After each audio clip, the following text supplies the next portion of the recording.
14-10. Touchdown, Chargers!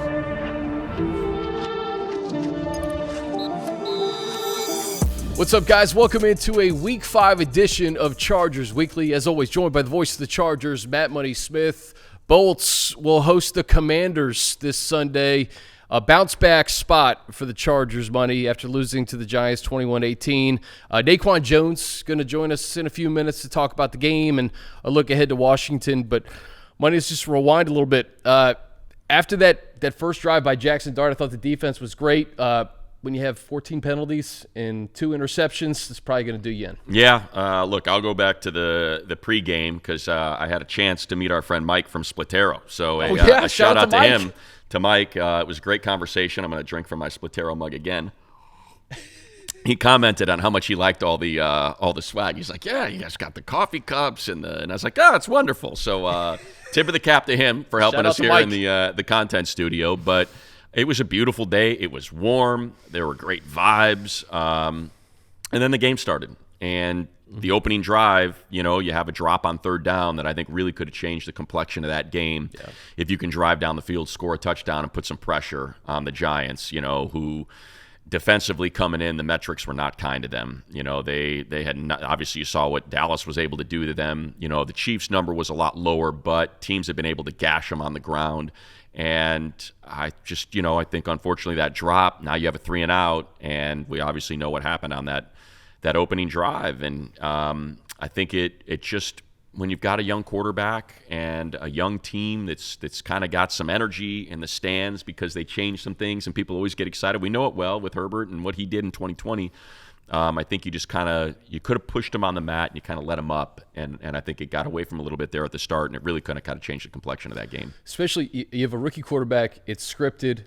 They knew what they were going to do going down the field, and obviously an 89-yard touchdown drive. You take that out, though, the defense I thought was really, really good. But the biggest blow came on that third series. Joe Alt goes down. Yeah. When, I put him in the list of Justin Herbert, Derwin James. Guys, you really can't afford to lose. Yeah. And you can't afford to lose Joe Alt in the middle of the first quarter and then have to kind of rebound around him. And we saw it last week, or 2 weeks ago, rather, against the Broncos. Justin Herbert got hit a bunch again, 26 times in the last 2 weeks.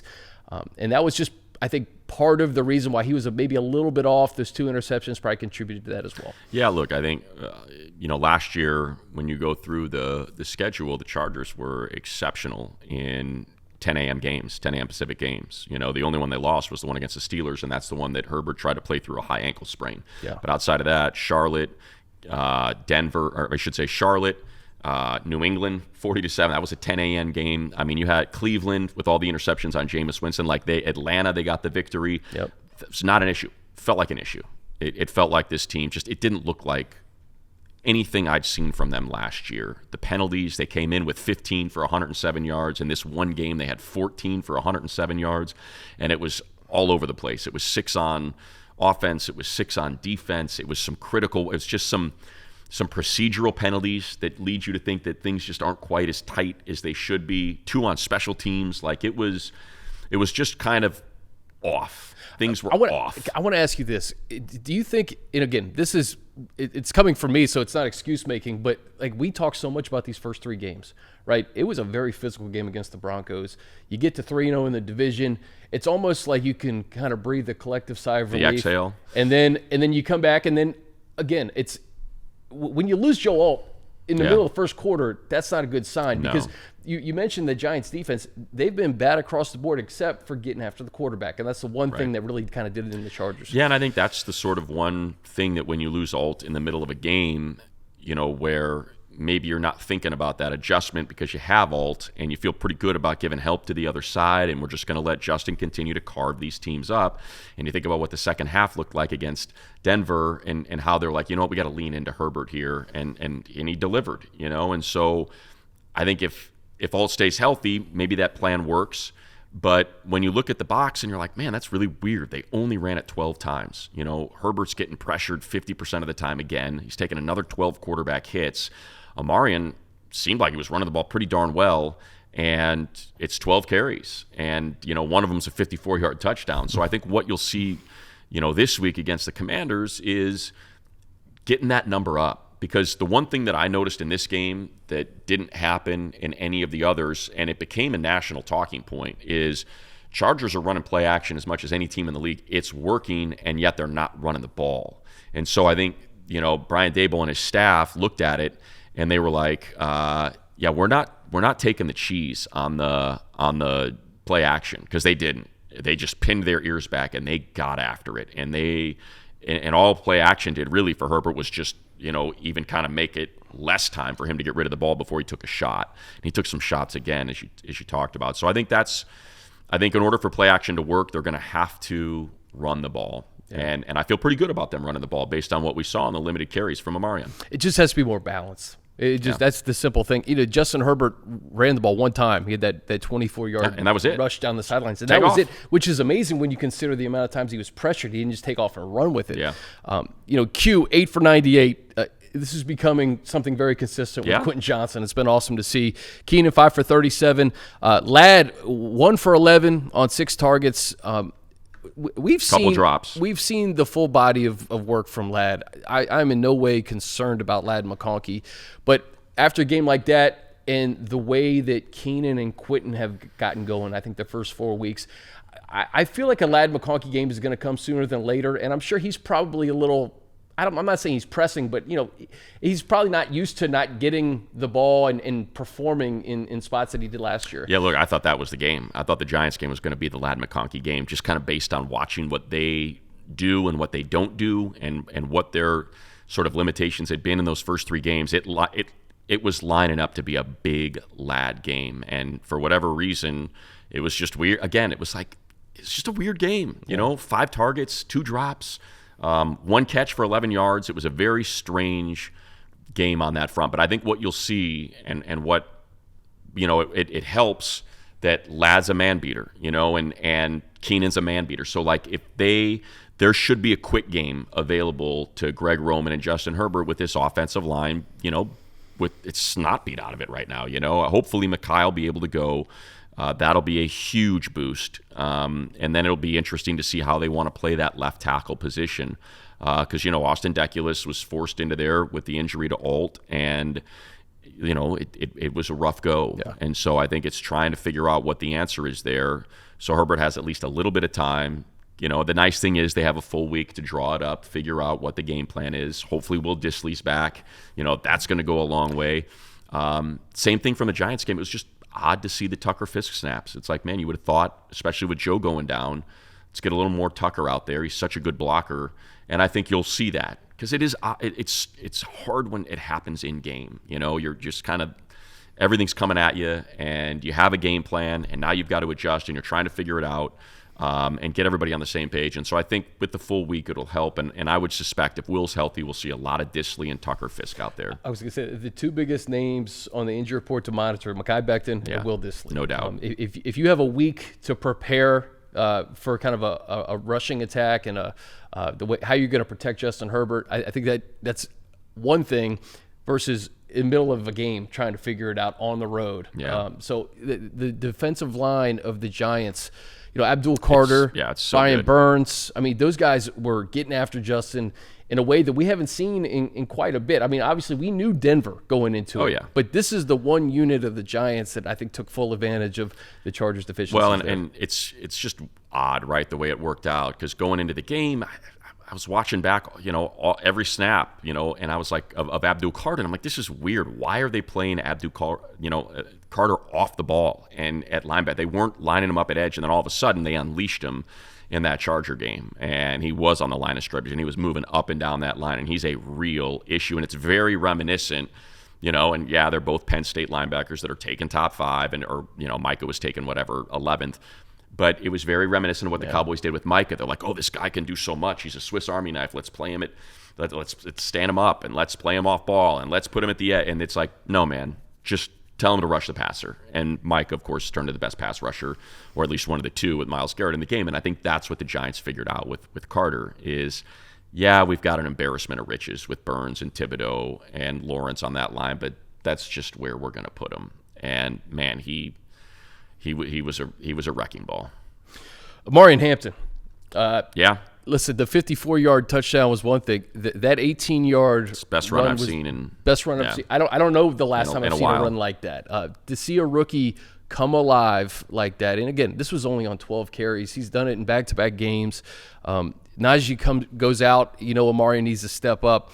And again, this is a player who I think will have a big say in whether or not they win or lose on Sunday. Yeah, and look, I think if Hassan Haskins and Kamani Vidal are going to be active, they got to carry the ball. Like they've got to, because I think part of the situation is they don't want to put too much on Amari and have him carry, because he had to carry the heck out of that ball in the Denver game when Najee went down because they didn't have anyone else. But I think when you go into a game with 3 backs that are active, they got to pick up some slack there and carry some load so Amarian's more effective with the carries he gets. These are big boy carries too. Yes, that's the thing. It's exactly. like 3 carries in one. Yeah, so that's kind of again going into the Commanders game, something that I think you need to see. And we saw Hassan, and granted more of it was in the short yardage game and in the passing game last year when he had that big reception against Denver and took it. But I think that's something that just has to come together. Otherwise they're going to have to look somewhere else for some answers, because you can't go through the season with that low number of carries in a game with one person carrying the ball at the running back position and nobody else getting carries. So I think you're going to see some either Hassan Haskins or Kamani Vidal. And also I think, you saw in the Denver game and you saw it again in the Giant game, like just use that pass as an extension of the run game and get a little bit more of that action in the flat, because we see Amari can make guys miss. He's a load to bring down. You mentioned it on that 3rd and 1 play. And so I think that again, it's also why it's like, man, that's just kind of odd that they didn't, because even after that, I feel like after that 54-yard carry, if I remember right, I don't have the play chart in front of me, but I feel like they had a 3-and-out after that where they didn't even run the ball once, where it was 3 passes on one of those drives, and that was after the 54-yard touchdown run. It was a quick 3-and-out, so it was incomplete, short left, incomplete, yeah. And that was after the run. That was the beginning of the fourth quarter. It's very strange that they're not leaning into it. And I think with Mekhi back, if he's back out there, that's going to help a lot, because, man, he can really – it's fun to watch the film of him in the run game, man. He can toss some dudes. After that touchdown, it felt like, because they were playing from behind the entire game, it felt like that was the play that was going to actually get the Chargers back into the game, and they were going to end it in the fourth quarter. You mentioned that 3-and-out at the beginning of the fourth that, just I don't know why you don't continue with Amarian in the fourth quarter the way that they did kind of at the end of the third. Yeah, and I think defensively, just, the one thing that, they shut them down. And they had, look, they started 2 drives inside the Chargers' 5-yard line. That's where 11 of the 21 points came from. Yeah. Outside of that, they only allowed 10. But I think by design, the way the Giants were playing, how they believed in their defense and that their defense was going to be able to limit points on the Chargers, they played it very conservatively. And the one thing they did was they picked up first downs, man, and they picked them up on the ground. Like when you look at the box score and you see 11 rushing first downs, I think that kind of it's the 21 points, 11 from inside the 5-yard line. I think that's how a lot of people will explain it away. But then there's a flip side to that, and that's by design, that this is a team that converted nearly 50% of their third downs. They did it on the ground. They did it in a physical manner, and I mean, like, you don't see 11 rushing first downs often in a game, and that was something they were able to put together. And I would assume the Commanders, with Jayden's knee and with no Terry McLaurin, that they're going to want to, probably do some running the ball with Krosky Merritt, with some short, they haven't really been throwing short at all. It's been very deep. It's been very deep action for them. And so I think you're going to probably start to see a little bit of that Samuel, Debo, the Debo sort of shorter yard after catch type of stuff. And look, that's what the Chargers major in. It's like, that's fine, man. Keep it underneath. We're happy to give you that stuff. You're not going to get the explosives. So I think that's a match, and hopefully they can kind of get back to it. The Commanders currently don't have the personnel to go deep. They have this rookie Lane from Virginia Tech who's a speedster, but in terms of tracking the ball, and that's just not his specialty. Yeah, which is weird because you see their ADOT, and it's wild. It's like some of the deepest in the league, and that's even with a backup quarterback in Mariota. I know. Hey, real quick before we get to Naquan, we should talk about Tuli's performance. Oh yeah, it was awesome. I mean, it was unbelievable. 4 sacks, and I remember him coming in as a rookie and learning from Khalil and Joey, and just flash forward a few years, he's that guy now, and Naquan's going to talk about just what it meant to him to see it, but it was pretty special to watch Tuli do what he did on Sunday. Yeah, I think, and remember, he had the November to remember, and when he had that dominant month, but we felt like it was coming. I think we even talked about it here maybe, like, hey, he's got 17 pressures and no sacks. Like, that's a lot of pressure. He's now got 24. Tuli's top 5 in pressures in the league now, and it's not like it wasn't just from last week. Let me just get his total last week on his pressures, because of the 24, last week 7. So prior to that, he's got 17. He's averaging over 4 pressures per game, which is that's Micah Parsons, Myles Garrett territory. So we were feeling kind of this was coming from Tuli, and look, they need it. I mean, with no Khalil, they needed an edge to get after it. The interior of the line's been good all season long. They've been getting some pressures, some sacks.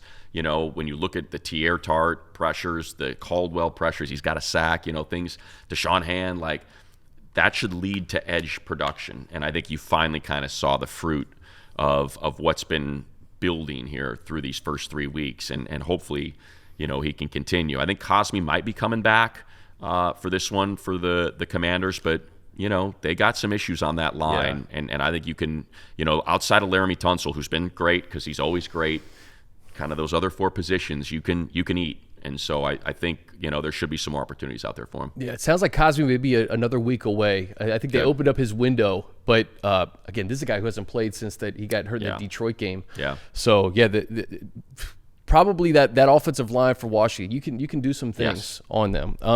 Speaking of, let's just keep the defense theme going. Naquan Jones joined us. Chargers Weekly is presented by Splitero, helping homeowners access their home equity with no monthly payments. Splitero offers home equity investments, a better way to access the cash you need from your home without getting to go through a bank. Get a lump sum of cash in exchange for a share of your home's future value. Pay off debt, renovate your home, and better your life. Get your free cash estimate at splitero.com/Chargers. As promised, Naquan Jones joins us here on Chargers Weekly. And Naquan, we were just talking offline, tough loss on Sunday. You got to flush it. You got to move on. Yeah, absolutely. I mean, it's a long season. Can't really dwell on the losses. Nobody's going to feel sorry for you. So every week you got a team coming in wanting to beat you, so you can't dwell on the loss. You got to just move forward. Yeah. Kind of got, different teams, different looks. You play a lot of snaps against the Raiders, and then Broncos, Giants. Just kind of take us through what your duties are, your tasks are, what's asked of you, because certainly the Giants look a lot different than anything else we saw up to that point. Yeah, absolutely. I mean, no matter how many snaps or reps you get, and your job description is to, as a defensive tackle, stop the run, affect the quarterback. Specific plays are when it's not glamorous all the time. You're not always going to make that splash play, that big play, but you have within your job description to take on these blocks, take on these double teams to free things up for, the guys behind us, Troy, Dayon, and that goes such a long way. When they're able to play free and Dayon can float around and have 10, 12 tackles, that's great. That helps the team win, and that's what we need. Talk about the room a little bit, man. It's one of the position groups on this team that's super deep. I mean, you guys can go 5-6 deep on the defensive line. What's the competition like in the room, and just kind of the camaraderie? The camaraderie is great, honestly. And I started my career off in Tennessee. Tart was there.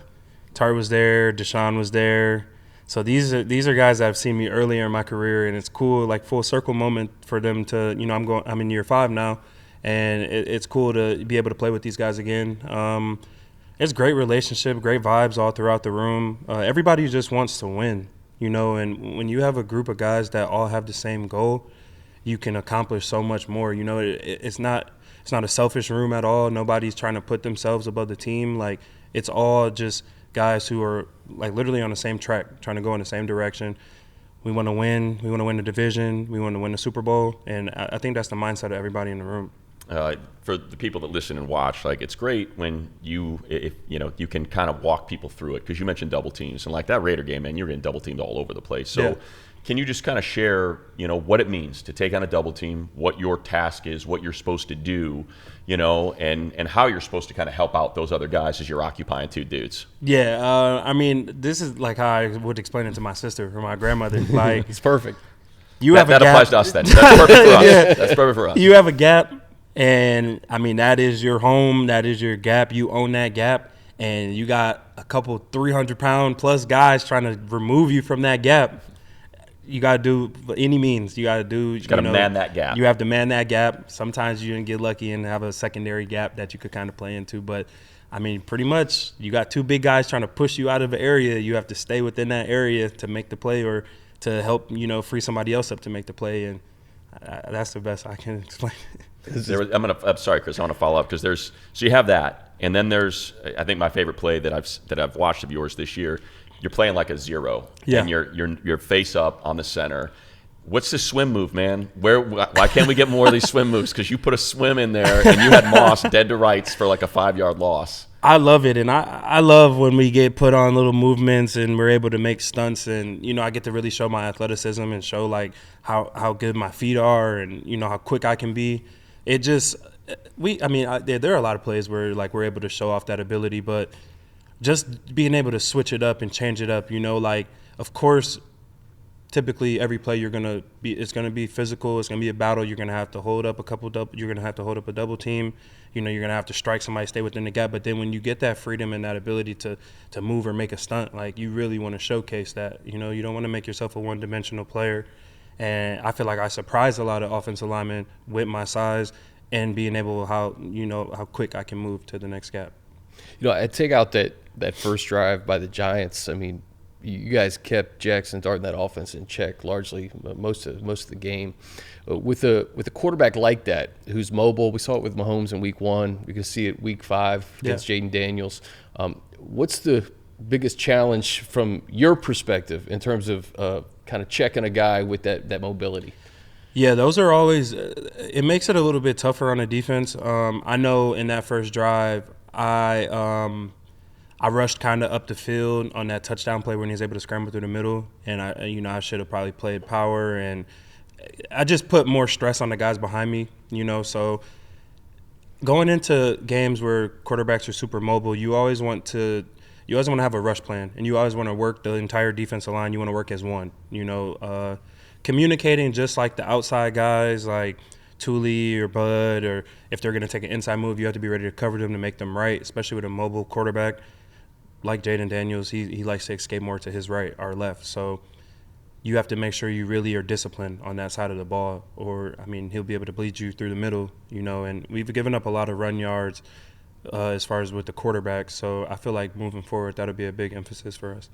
What changes because we see that heavy front, and I love that heavy front. So like, and it was odd to see that light front quite a bit against the Giants. But when it's you, it's Deshaun, maybe it's Teair, or it could be Caldwell, and especially when you get a Boyd beat at that edge, just kind of, if you can, help us sort of give us the idea of like what's the difference when it's that versus maybe just you and Caldwell, and then you got like Caleb and Tuli as the edges. How does that change what you're asked to do?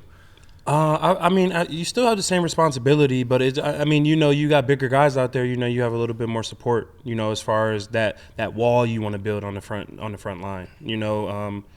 When they go kind of lighter box, lighter front, like 2 D tackles instead of 3, maybe you kind of loosen up a little bit, and you still have to maintain those gaps, but you also are put into a different. You have to put it into a different perspective. You might get more pass. You might get more. It's all instinctual, right. and like I said, it helps to have that extra guy out there because you have a little bit more support. But ultimately, you still have a job description. You still have to do your job. Naquan, I look at the performance of Tuli on Sunday. It's unbelievable, man. 4 sacks, ton of pressures, career-high tackles. But that's a team effort. It doesn't happen without you guys. What was it like watching Tuli kind of in real time do what he did on Sunday? It was a great feeling. Like him doing that makes me feel like I was doing it. Like he worked so hard. Like and, you know, obviously Mac being down for a little while, he steps up in ways like he's still a younger player, but you would never tell. Mm-hmm. The way he's a professional, he handles his business. Like, him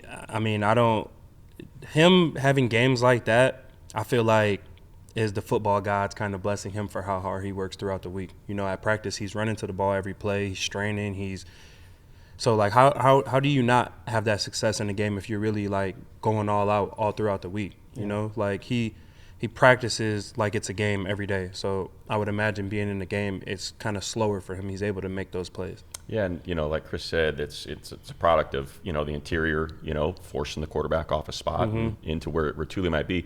The one thing I've noticed in watching all your snaps back is you seem very mindful of just, you know, engaging, holding your gap, but also keeping an eye for the batted pass. It seems like the batted pass a big thing with you. You got that one in the Raider game. Yeah. You were sure to let everybody know that you got it. But it does seem like that. Has that always been? Is that a Jesse Minter, Mike Elston thing, or is that something that you've been coached to do, you know, as a responsibility and something to keep in? Because this really, for us, the prior regime, we were constantly saying, why are there not more batted passes? And it feels like it's been a big emphasis with this group. Yeah, absolutely. I mean, and everywhere I've been, you know, that's been like a big emphasis. Like, if you can't get the quarterback off the spot, or if you're not gonna get the sack or get the hit, like, you got to find ways to affect the quarterback in different ways, especially with us being taller than the quarterbacks. And, you know, if we're right in front of them, put our hands up, and, you know, you got reach, like, you're gonna affect that pass. Like, even if you don't bat the ball down, he's gonna have to adjust the ball to get it to the receiver without, you know, you trying to, like, bat the ball down. So I feel like that's always, you know, you're not going to get the sack every play. You're not going to get a pressure every play. Like, the offensive linemen get paid as well. You know, they're good. Some of them are really good. So you got to just find different ways to affect the quarterback in those situations. I think you talked about this in the offseason, but maybe just take our fans and viewers through just kind of your free agency journey and why you landed on the Chargers, and just how it's kind of matched what you expected maybe in the offseason. It was, I mean, speaking, like, obviously, when I was in Arizona last year, we played the Chargers. Yeah, and you wrecked them. maybe Joel T saw that. Yeah, you did. You wrecked them, dude. Yeah, it was. That was a really fun game, and then especially seeing their defense. For like you, Teair getting an interception, like, you know, guys flying around like that.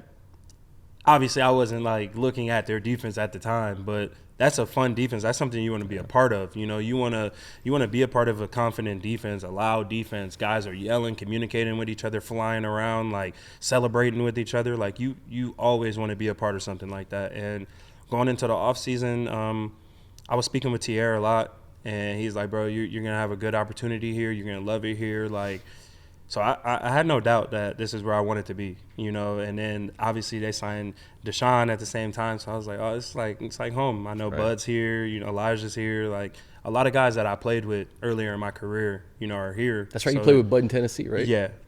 So, and Elijah Molden, Caleb Murphy, you know, so a bunch of guys, you know, and it just feels like home.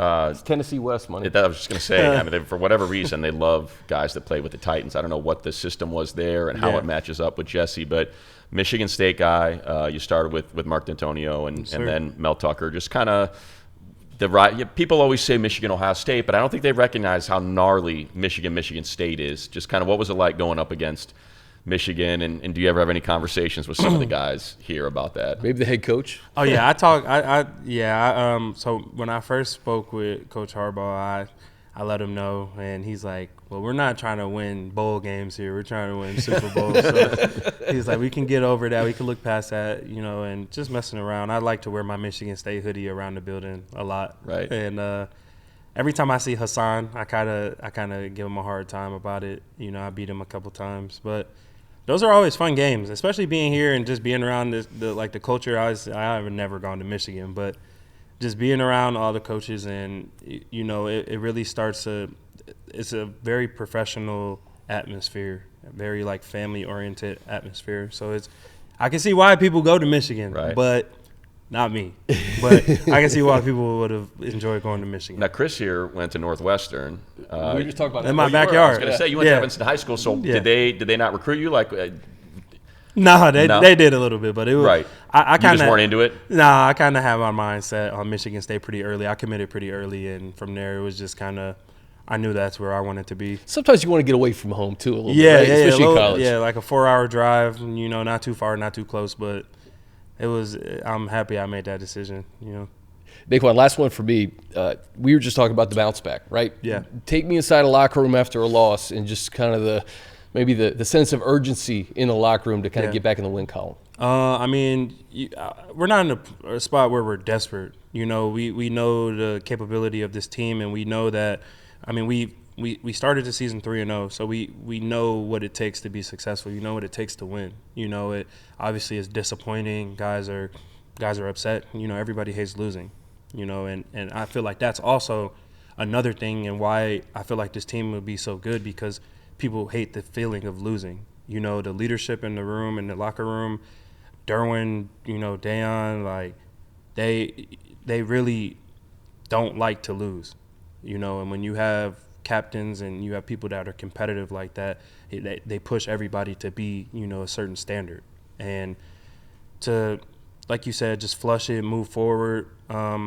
Even with practice yesterday, practice like today, it's going to be people are trying to do everything to not have that feeling again.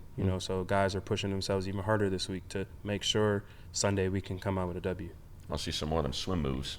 Oh yeah, on Sundays. We got a lot more. Just last one, then we'll get you out on this. Smitty in the equipment room, he's awesome. You guys got a ton of options. Oh yeah, we see dudes come up here and everything.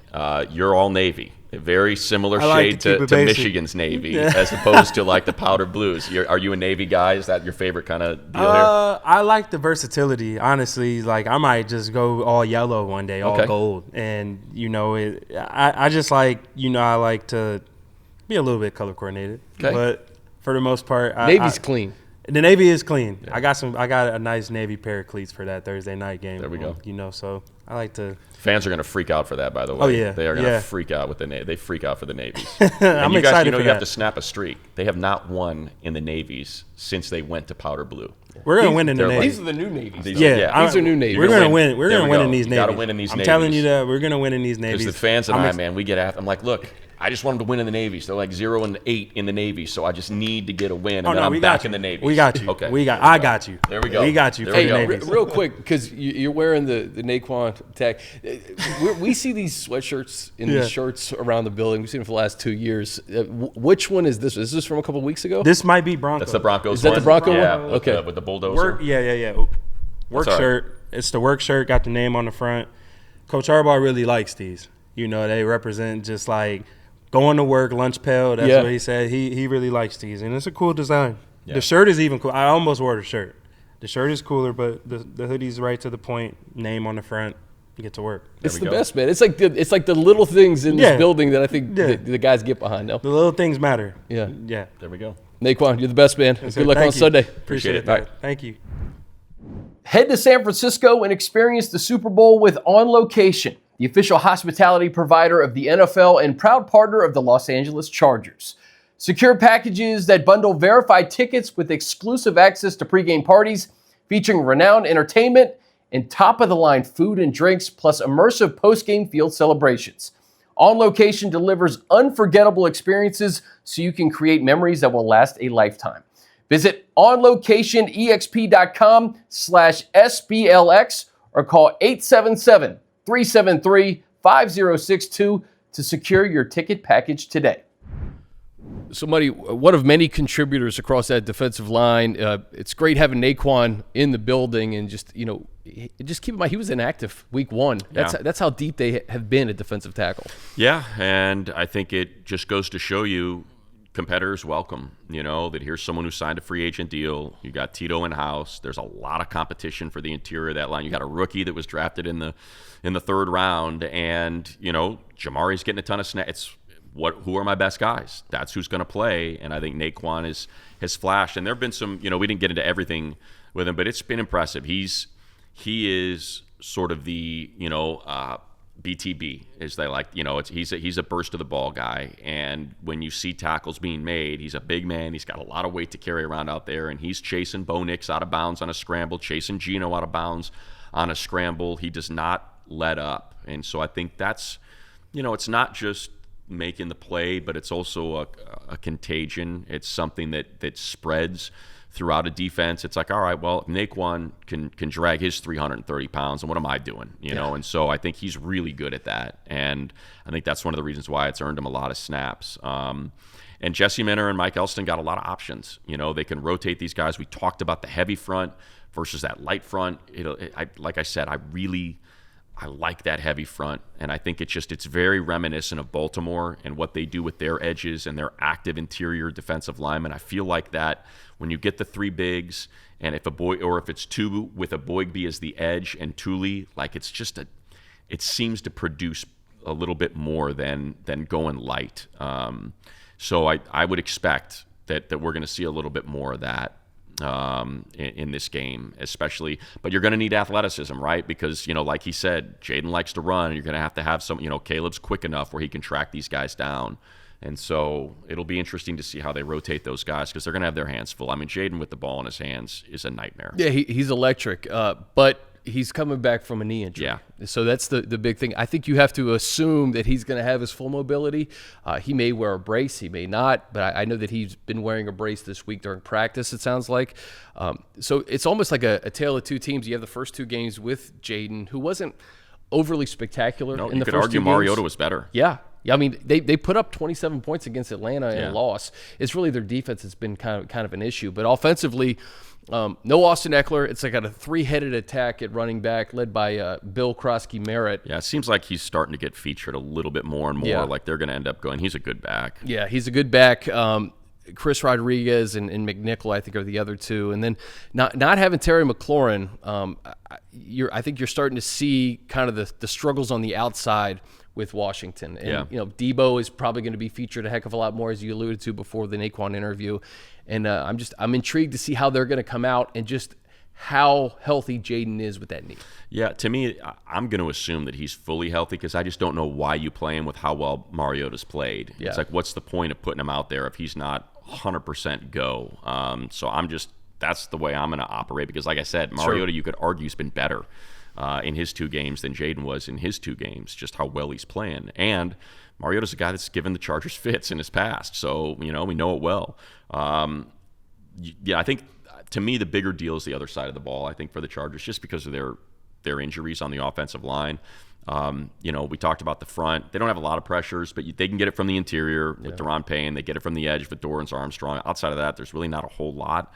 But man, their secondary's been a problem. Yeah. Like it's Marshawn Lattimore was a shell of himself compared to what we saw in New Orleans. Yeah, the safeties have been a serious issue, and so I think with how well that Q and Ladd and Keenan have played as a trio, I think just, can you give them time? Like, can you give Herbert time to get that ball out there? Because it's very reminiscent of a certain time in a certain place where there was a lot of pointing going on and a lot of palms to the air. You feel like there's a lot of that's been out there. And I know Dan Quinn's kind of taken some responsibility for that in the press this last week about kind of what's going on the back end. But when you got a healthy Justin Herbert, throwing it around, and you've got that trio of receivers who are also healthy, to me, there's an opportunity to put up some points in the passing game, and that's where running the ball comes in, complementary football, get that play action working again, because those safeties, man, their eyes are in the backfield a lot. Yeah. And they're giving up some explosives because they get nosy. And nobody can take advantage of that better than Herbert, with these receivers. You don't know if it's a combination of also like scheme versus also just kind of the age of some of these players too. Like Bobby Wagner, one of the greatest to do it, but Bobby Wagner's pretty old. And he's one of their better players. Yeah, I know. and he's always on the field. The thing about last week, they gave up 34 points to the Falcons, who were shut out by the Carolina Panthers. I think 430 yards. They made yards Penix look like an all-pro. Yeah, Penix, like 20 of 27, 300 yards easy. Yeah. Like it was like a walk in the park. So that's the biggest key, and it's so obvious. Can you protect Justin Herbert? I think if you get Mekhi Becton back, you get Will Dissly back, and you have a game plan for protecting Justin. Maybe get the ball out of his hands a little bit earlier. Maybe get Ladd involved early. Yeah. And then find opportunities to take your shots downfield, because to your point, like guys have been wide open against that Washington secondary. Yeah, I'm glad it's at home.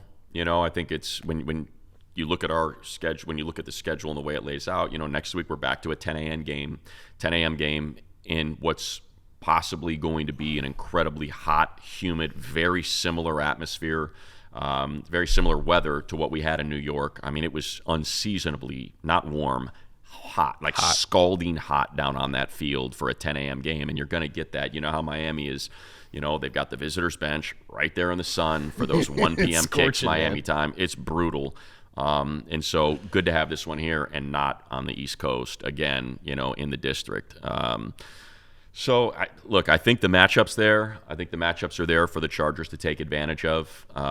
Like we said, with no McLaurin, you don't really have someone that can take the top off. We know how Jesse Minter likes to play, to keep the lid on things, keep everything in front of him, rally and tackle. His team does a great job of that. Batting balls at the line of scrimmage. The one thing they've been victimized by repeatedly is the quarterback scramble. Mahomes did it in Brazil. Even Geno got a couple of them who normally doesn't run around against the Raiders. And then we know Bo Nix, got a few as well, not to mention what happened with Jackson Dart. So I think it's just keep that under wraps, and I think it lines up pretty well for him. How do you do that? Do you put a spy on Jayden? I mean, you've got a great spy. Yeah, I mean, you've got a great spy in Deion. But, we saw like on that last drive when they were trying to get as much clock as possible, Deion was spying, Dart, and what happens? That tight end just kind of snuck out right into that green behind him in the middle of the field for that first down completion that, took another minute and a half off the clock and gave him almost nothing left to work with. So, and Zach Ertz is a pro. He's he might be an old guy, but he's still an old pro, and he knows what he's doing out there. Super Bowl champ, and so I think you still have to be wary. But yeah, I would probably be more comfortable with having a spy on this game than not having one. One of the things that you could point to last week as well was just the time of possession. The Giants control time of possession. 10 minutes, man. And the Commanders were one of the best in the NFL at that last year. Yeah. Now, that hasn't really come to fruition this year, but if you can get Jayden off the field, these 3 and outs, I think Green Bay was able to accomplish that in that Thursday night game week 2, is just keep him off the football field. Yeah. Like, don't let them have these sustained drives where they're killing clock, they're getting 6 or 7. Because, you look at what Jackson Dart did too. Like, even after that 89-yard drive, there were some drives where it's just kind of dinking and dunking. Yeah. Malik Neighbors was out of the football game. Right. Cam Scadaboo would get 5-6 yards, and they'd kill clock, and that's really why they won the football game. Yeah, no doubt. I mean, it was 10 extra minutes of possessions, 35-25. Ultimately, I think, to me with this game, the best way I can maybe summarize it is, what do you want to believe? Do you want to believe the first 3 weeks, or do you want to believe last week? That's ultimately what it comes down to, right? Because last week was so out of character. It was a top 5 defense on third down that performed like one of the worst defenses on third down. It was a top 5 defense in the red zone that had, and granted, the issues with the red zone were a little bit different, but you think about that 18-yard run from Jackson Dart, that didn't look anything like we've seen from this defense in the first 3 weeks. The first 3 weeks, like I said, penalties, 15 for 107, in that one game, 14 for 100. It was just such an out-of-character game, and I think if you are able to, and I'm not saying you have to shove it aside, but if you can, it's like look at those other 3 weeks and then apply that to the Commanders versus the Giants game to the Commanders and getting off the field on third down. What was the Bronco game? I think it was like 2 for 13 they were on third down. They just have to get back to being who they are, and that's a really good third down defense, a team that limits you, and you're going to have to, your defense is going to have to perform or you're going to lose the game because you're not going to score a lot of points. And I still think all of that's in there in the defense. I think that's as bad as injuries have taken their toll on the offensive line. Defense is still, for the most part, the team that we came into the season with, and they can get after it. 17-game season too, though. That's the one thing I think that it's probably important to stress to people who are watching this is like you're gonna have adversity in a 17-game season. This is the first bout, and just because you lose to the Giants, your season is this. Like, the sky's not falling. Like, I hear so much about, like, okay, well, what are they gonna do? Is there enough depth across the offensive line? Do you think that Rashawn Slater paying him $90 million, and Joe Alt going out and Mekhi Becton going out is like a personnel issue? Those guys were supposed to be in the game, right? You pay Rashawn Slater to be one of the best tackles in football. He unfortunately goes out with an injury. Joe Alt goes out in the middle of the first quarter, and Mekhi Becton didn't play. So, okay, you're 3-0 in the division. You stub your toe in New York.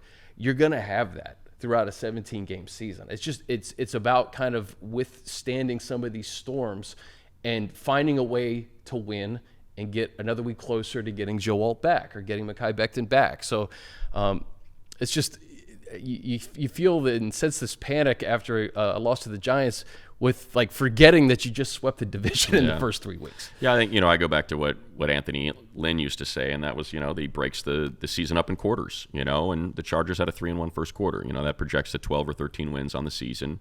Can they get another 3-1, potentially a 4-0 second quarter? It lines up. You got 3 games at home. This one against the Commanders, Colts, Vikings on Thursday night. Your one road trip game is to Miami. It's a 10 a.m. start, but it's a team that's struggled so far this year. They just lost Tyreek Hill for the season. So the second quarters of the season is lined up pretty well for them. Starts with this one. And I think maybe more of the panic, Chris, to me, is a little bit more about, because Coach Harbaugh has preached it, offensive line, all starts. What team, what unit on the team doesn't need anybody else, but everybody else needs them. Yeah. When you hear that and you're like, oh, wow, now they're down both of their all-pro tackles. Don't know how long Alt's going to be out for, but it's going to be, for a minute. Yeah. And they're down their big free agent, their biggest free agent signing in Mekhi Becton. What does that mean? Because this is the unit that's supposed to provide for everybody else, and nobody else has to worry about. So I think that's kind of where. And then also I think it's the performance, and it's making sure that your quarterback, because that's what this thing's all built around, right? If Herbert's healthy, you have a chance to win the Super Bowl. Yeah. He's just that good. But when you're getting hit 26 times in 2 weeks and you got a pressure rate of 50%, and you see him, getting worked on that left hand, that something happened when he took one of those shots, and you see him limping a little bit after getting tagged, the 8th or 9th time in that Giants game. It's like, and I think that's why Coach Harbaugh even addressed it. He'll never, put any players on in the media. He will never point that stuff out. But you heard what he said. He's like, we've got to figure out a way how to protect Justin. We cannot allow this to continue for Justin. That was kind of the way he framed it. Yeah. And so that's I think the reality. It's the unfortunate reality of the NFL of these injuries. Joe Burrow out, I feel like Cincinnati's season is on the brink now. Yeah. Right? And it comes down to a guy that you can't afford to lose. And unfortunately with Joe Alt, you can't afford to lose that guy. No. You really have to reassess everything you're doing. And I'll be interested to see how the offense comes out on Sunday. Yeah. Without who's Alt standing there. And what the plan is going to be. Is it Sawyer? Is it Deculus? And it was Sawyer Wednesday, right, at left tackle at practice. So, and I think based on what we've seen from Jamari in the past, you can make the case that he's been better at tackle than guard. Yeah. I think guard's been a real struggle for him. Yeah. The 1 year when Rashawn went down, he was played very okay. serviceable. Yeah, he played okay. And I think that's all you need. You don't need great. You can't have terrible. You just need okay. And if you can get okay from an offensive line with a quarterback like Herbert, you can win a lot of games. And so I think that's what they're probably trying to work through right now. How can we be okay? And it's too bad because they really could have been great with how this thing was laid out. They really could have been. But, I think when you have your first bout of adversity, whether you're a player or you're a fan, it's like you forget how long the season is. It's like, okay, this is the stretch where we're going to be down a few guys. Khalil's down. Denzel's down right now. That's a big one. Elijah was down. You start to get guys. I remember I think it was last year. It's okay, well, we got to play 500 football down the stretch, and then we're going to get all these guys back the back half. So it's almost, unfortunately, we're October 2nd, but you're kind of thinking that way a little bit. I know a portion of our audience won't like me making the analogy, but I'll leave them with this. It's very similar to the Dodgers. Dodgers had a bunch of guys go down in the middle of the season. Everybody was saying the sky is falling. They might not win the division for just the second time in 13 years. And then look at what happens when the playoff. It's like, no, we're just gonna, if we can just get it to this point, and now they've got all of their guys back, and Snell is out there, and Ohtani is pitching, and Mookie is right. It's like, that's what it's supposed to look like. And I think for the Chargers, it's very similar. It's like, okay, if we can just get Denzel and Khalil and Alt, and all these guys are back, and if we can just maintain, and the schedule's friendly, is our friend because of the home games and the way this thing laid out, can we maintain for these next 4 weeks? You're going to end up getting Khalil back by then, probably Alt back by then, and then you can really kind of start to make that push for a team that we think is good enough to win the Super Bowl. Yeah, the attrition to not when you sign Najee, you look at Najee's history of not missing games. Not missing a game. It's like, man, what happened? Yeah. But anything else? That's it, man. Let's get a win at home, and make our way out to Miami, get another win, and, just string it together. We felt so good through those first 3 games. Don't let, one loss. A lot of times it could just be not a wake-up call, but a reminder that it's the National Football League, and these teams are good no matter what their record is. They're good enough to win games week in and week out. I mean, Browns, Packers. It's just, it happens. All right, Bolts looking for a bounce back on Sunday. For Money, I'm Chris. This has been Chargers Weekly.